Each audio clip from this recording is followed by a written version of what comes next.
میں نے آپ کو کہاں کہاں نہیں ڈھونڈا، آپ یہاں ہیں۔ چاہت نے کچن میں آتے ہی حسب عادت شوشہ چھوڑا تو دونوں ہنس دی۔ ایسا کیا کام تھا جو تم ہمیں ڈھونڈ رہی تھی؟ لاریب نے پوچھا۔ وہ کیا ہے نا آنٹی، ثانیہ سو رہی تھی تو اور میں ہو رہی تھی بور، تو سوچا آپ لوگوں کو کمپنی دے دوں۔ آنٹی آپ نے مجھے بیٹی کہا ہے اور آپ اکیلی کام کر رہی ہیں، مجھے کہا ہوتا میں ہیلپ کروا دیتی۔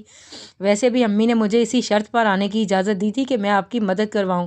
چاہت خفگی سے منہ بنا کے بولی، ارے بیٹا میں کر لوں گی، ویسے بھی کتنے ہی لوگ ہیں اور میں تمہاری نیند نہیں خراب کرنا چاہتی تھی۔ شائستہ نے جواب دیا، اب تو میں اٹھ گئی ہوں نا، آپ ہٹائیں میں بنا دیتی ہوں۔ چاہت شائستہ کو ہٹا کے خود پراٹھے بنانے لگی۔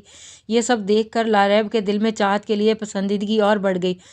چاہت انہیں پہلی نظر میں ہی بہت پسند آ گئی تھی، وہ بس اسے پرکھنا چاہتی تھیں۔ آخر کو عالیان کی پوری زندگی کا سوال تھا۔ وہ انہی خیالوں میں ڈوبی شامی کباب تل رہی تھی کہ تیل کی وجہ سے اس کا ذرا سا ہاتھ جل گیا۔ چاہت پراٹھے بنا رہی تھی اور چاہت بھی وہیں بیٹھی کچھ کام کر رہی تھی۔ ان کی سسکی سن کر ہڑبڑا کر ان کی طرف متوجہ ہوئی۔ آنٹی یہ کیسے ہو گیا؟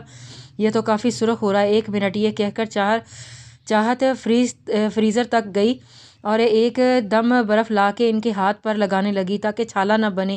شائستہ فرسٹ ایڈ باکس لینے چلی گئیں اور فرحان اور معظم صاحب جو لانج میں بیٹھے شادی کی ارینجمنٹس کے بارے میں بات کر رہے تھے، شائستہ کو فرسٹ ایڈ باکس لے جاتے دیکھا تو پریشانی سے کچن میں گئے تو وہاں دیکھا چاہت بڑے احتیاط سے ان کے ہاتھ میں آلمنٹ لگا رہی تھی۔ معظم صاحب پریشانی سے لاریب تک پہنچے۔ یہ کیسے ہو گیا بیگم؟ دھیان کہاں تھا آپ کا؟ دیکھیں نا کتنا سرخ ہو رہا ہے، زیادہ جل رہا ہے کیا؟ عالیان صاحب پریشانی میں انہیں ڈانٹ رہے تھے۔ ارے زیادہ کچھ نہیں ہوا، وہ چاہت نے جلدی آئس لگا دی تھی اس لیے زیادہ نہیں جل رہا۔ وہ چاہت کو پیار سے دیکھ رہی تھی جو ان کے ہاتھ پر دوائی لگا رہی تھی۔ اپنے شوہر کی طرف متوجہ ہوئیں۔ آنٹی آپ چپ چاپ باہر جا کر بیٹھیں، میں اور شائستہ آنٹی سب دیکھ لیں گے، اور ویسے بھی ناشتہ تقریباً تیار ہی ہے۔ چاہت کی بات پہ لاریب نے معظم صاحب کو اشارہ کیا جیسے کہہ رہے ہوں دیکھی میری پسند۔ معظم صاحب بھی مسکرا دیے، ہاں لاریب، چاہت بالکل ٹھیک کہہ رہی ہے، تم باہر چل کر آرام کرو، ہم ناشتہ لگا دیں گے۔ شائستہ کی بات پر لاریب نے مسکرا کے ثابت میں سر ہلا دیا اور فرحان اور معظم صاحب کے ساتھ باہر چلی گئیں۔ چاہت کی بے لوث محبت نے لاریب اور معظم صاحب کے دل میں اپنی جگہ بنا لی تھی۔ انہیں عالیان کے لیے جیسی لڑکی کی تلاش تھی وہ سب خوبیاں انہیں چاہت میں نظر آئیں۔ دیکھا میں نے آپ سے کہا تھا نا کہ چاہت بہت اچھی لڑکی ہے، مجھے تو ٹھیک سے جانتی بھی نہیں اور میری ایسے فکر کر رہی تھی جیسے مجھے عرصے سے واقف ہو۔ مجھے چاہت بہت پسند آئی ہے، مجھے علی کے لیے ایسی ہی بے لوث لڑکی کی تلاش تھی۔ لاریب باہر آنے کے بعد معظم صاحب سے مخاطب ہوئیں، آپ کہہ تو صحیح رہی ہیں بیگم، ہم اتنی جلدی کسی نتیجے پر نہیں پہنچ سکتے، ہم جب تک یہاں ہیں چاہت کے بارے میں اور بھی کچھ جان لیں گے، ان کی فیملی کے بارے میں بھی۔ آپ فکر مت کیجیے، میں چاہت کی فیملی کے بارے میں پتہ کروا دوں گی، مجھے امید ہے چاہت ہماری امیدوں پر پورا اترے گی، مجھے یقین ہے۔ لاریب نے چاہت کو اپنی بہو بنانے کا پکا ارادہ کر لیا تھا، اللہ کرے ایسا ہی ہو۔ معظم صاحب نے ان کی تائید کی۔ اتنے میں ناشتہ بھی لگ چکا تھا، ثانیہ بھی جاگ چکی تھی۔ فرحان تو پہلے ہی کام کے لیے کہیں باہر گیا تھا۔ میری چاہت، سیدہ شاہ، قسط نمبر 7۔ سب عورتیں لانچ میں بیٹھی شادی کی شاپنگ دیکھ رہی تھیں تو ثانیہ لاریب سے مخاطب ہوئی، مامی عالیان بھائی اور عفان نہیں آئے آپ کے ساتھ؟ کافی عرصہ ہو گیا دونوں کو دیکھے ہوئے۔ بیٹا جی وہ ضرور آتے لیکن عفان کے ایگزامز آ گئے تھے تو عالیان کو رکنا پڑا۔ ان دونوں نے بہت کوشش کی مینیج کرنے کی لیکن کچھ نہ ہو سکا، ویری سوری بیٹا۔ ارے آپ کیوں سوری کر رہے ہیں مامی، ضرور کوئی مجبوری رہی ہوگی تبھی عالیان بھائی نہیں آ سکے۔ کوئی بات نہیں، جب پاکستان آئیں گے نا تو میں ان سے بالکل بات نہیں کروں گی، آپ دیکھ لینا، ثانیہ اداسی سے بولی۔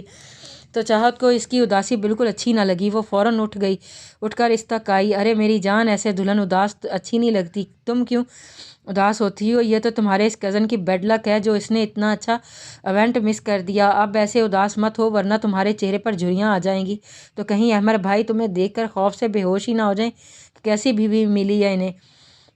ثانیہ کی اداسی دیکھ کر لاریب کچھ بولتی، چاہت سے اس کی اداسی برداشت نہ ہوئی، وہ فوراً بول پڑی۔ اس کی باتیں سن کے ثانیہ کے چہرے پر مسکراہٹ آ گئی تو سب نے شکر ادا کیا، تم نہ بس فضول ہی بولا کرو، نہیں ہوتی اداس میں، بس ثانیہ نے مسکرا کر کہا۔ لاریب چاہت کی طرف متوجہ ہوں، بیٹا تم نے نہیں کچھ بتایا اپنی فیملی کے بارے میں۔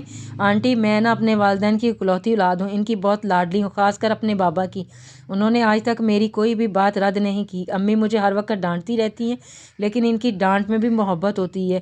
میں یہیں 2 گلیاں چھوڑ کے رہتی ہوں۔ چاہت نے اپنی فیملی کا تعارف کروانا شروع کیا۔ ویسے چاہت تم اور ثانیہ ہم عمر ہو، ثانیہ کی تو شادی ہے، تم کب شادی کر رہی ہو؟ لاریب باتوں باتوں میں یہ جاننا چاہا کہ چاہت کا کہیں کوئی رشتہ وغیرہ تو نہیں ہوا۔ ارے کہاں آنٹی، میرا تو ابھی تک رشتہ بھی نہیں ہوا، ویسے بھی مجھے ابھی پڑھنا ہے، بڑا آرکیٹیکٹ بننا ہے۔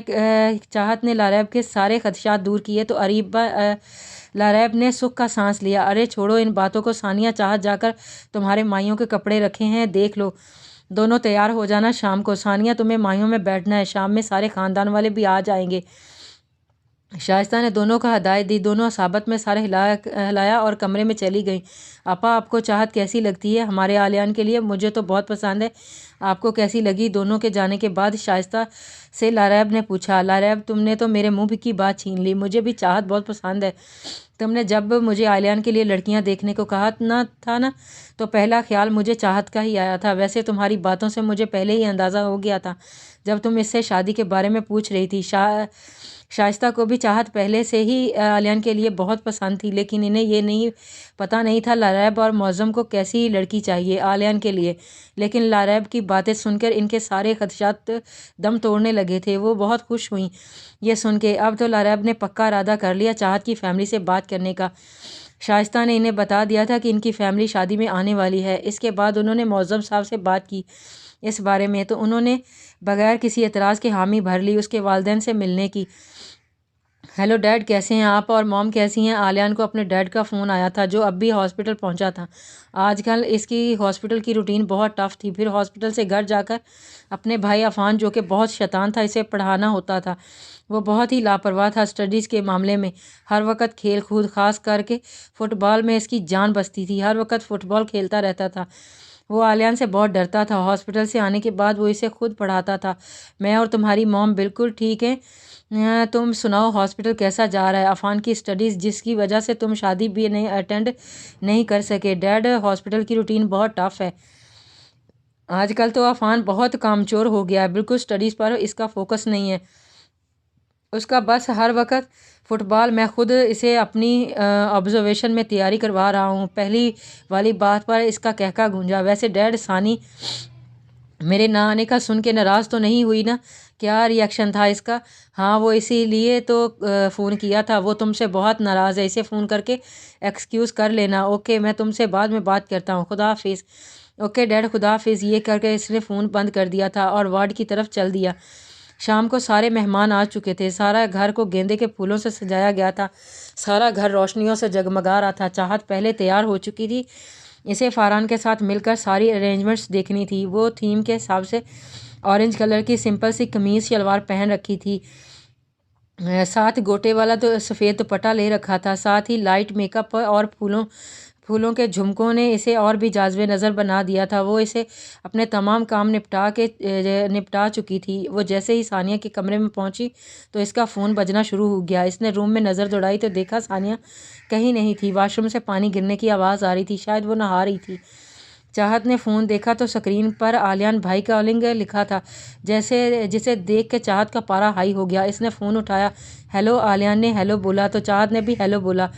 کسی ناشنا آواز کو سن کے آلیان نے کہا پلیز میری ثانیہ سے بات کروا دیجیے۔ کیوں بات کرواؤں میں آپ کی بات؟ ثانیہ سے پہلے ہی آپ کی وجہ سے اس کا بہت موڈ خراب ہو چکا ہے، اب پھر سے میں اس کی بات آپ سے کروا دوں تاکہ پھر سے اس کا موڈ خراب ہو جائے۔ کتنا مانتی ہے وہ آپ کو؟ آلیان بھائی یہ، آلیان بھائی وہ، ہر وقت آپ کے گن گاتی رہتی ہے، لیکن یہاں تو اس کے آلیان بھائی کو اس کی کوئی پرواہ ہی نہیں۔ آپ کو پتہ ہے آپ کی شادی میں شریک نہ ہونے کی وجہ سے کتنی تکلیف ہوئی ہے اسے؟ اور دوسری طرف آلیان پورے سکتے میں چلا گیا۔ آخر یہ آفت ہے کون تھی جو اسے اتنا کچھ سنا رہی تھی، اور آخر اسے اتنا سب کیسے پتہ تھا؟ اس سے آج تک کسی نے ایسے بات نہیں کی تھی۔ اس کا غصہ 7ویں آسمان کو پہنچ چکا تھا۔ تمہاری ہمت کیسے ہوئی مجھ سے اس طرح بات کرنے کی؟ اور جہاں تک بات شادی میں شریک نہ ہونے کی بات ہے وہ میرا پرسنل میٹر ہے، ثانیہ میری بہن میں اسے منا لوں گا، از دیٹ کلیئر؟ آلیان غصے سے بولا۔ او ہیلو